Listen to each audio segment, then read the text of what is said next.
large. They would not be missed for a while. He pulled the iron gate open, crushing the long grass. "Allez-y," he said, and she stepped through, lifting her chin and shivering. They stood together by the road as finches hopped and darted in the hedge. Luke saw that his mother was frightened. She stood quite still, hugging herself, small inside her cardigan. "We can catch the bus," he said, as if everything were normal, but his 13-year-old voice was breaking, and nothing sounded normal. "Maman, let's go." Looking into her eyes, he saw the chasm.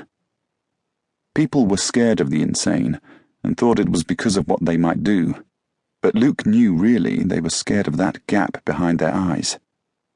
Luke wasn't frightened. It was she who had to live there. He would have done anything to save her.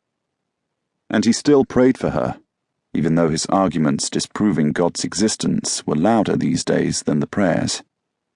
He prayed and couldn't help believing that if he did something right, perfectly right, she might get better. "Maman, on y va." She glanced at him and smiled. Her skin had a pinkness, the flush of sunlight, as if the blood had begun to flow, and Luke felt the power of rescue. They crossed the road to the bus stop. When the bus came, they climbed onto it and sat in silence as it took them away. 3 days before, they had sat together on Seston Asylum's bare, patchy lawn in their splintering chairs among the dandelions, with a tangle of pipes crawling down the walls behind them and the chimneys on the Victorian Gothic roofs above. Hélène had given him one of her most assured looks and said, "I read in the Times that the National Gallery in London is to make an exhibition of French painting. Cézanne, Renoir, j'aimerais te le montrer, Luc." Luke's first thought was that to see paintings, if you wanted to read books, listen to music, was the very minimum for a tolerable life. Even his father listened to music. Later, when they said goodbye, and she left him to go back to the day room and do whatever it was she did when he was not there, he said quietly, "Shall we go to Lincoln? Look at pictures in a gallery?"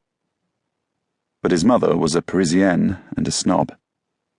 "Lincoln, so provincial." She leaned close to his ear. "Londres." "Londres?" Luke could not help half laughing, bested by a woman, and a feeble one at that. "Shh!" Her hair was absurdly messy. She was standing in her slippers on the lino by Rose Ward, her candlewick dressing gown gaping and scorch-marked bruises on her temples from the electroshock therapy. Soft slippered footfalls defined the patients at Seston. The nurses, orderlies, doctors, all had shoes in which they might leave, that tapped or slapped the lino. The patients' feet were all but silent. Their voices might be loud. Sometimes they were very loud. But they were not grounded, and could not be heard. "En train, ce n'est pas très loin." She was right. By train it was not far at all. The nurses at the reception desk did not look up as he left through the mesh cage at the entrance, or as the door banged behind him and the catches locked. He had been visiting his mother at Seston since he was 5 years old. He came and went as he pleased.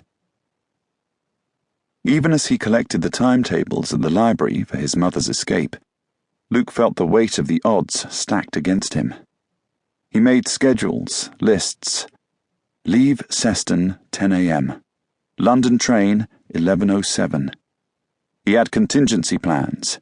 Event of police, lie. He knew that the greatest danger was not the authorities, but his mother herself. Taking her away from the hospital and her medication, she would be jolted from the familiar and vulnerable to 1,000 horrors. As the day approached, he didn't dare remind her of their plan, in case she let it slip to one of the nurses. It was his alone, his dreadful secret. But Luke believed that if one had the blessing of sanity, then self-doubt was cowardly. And so great as his fear of disaster was,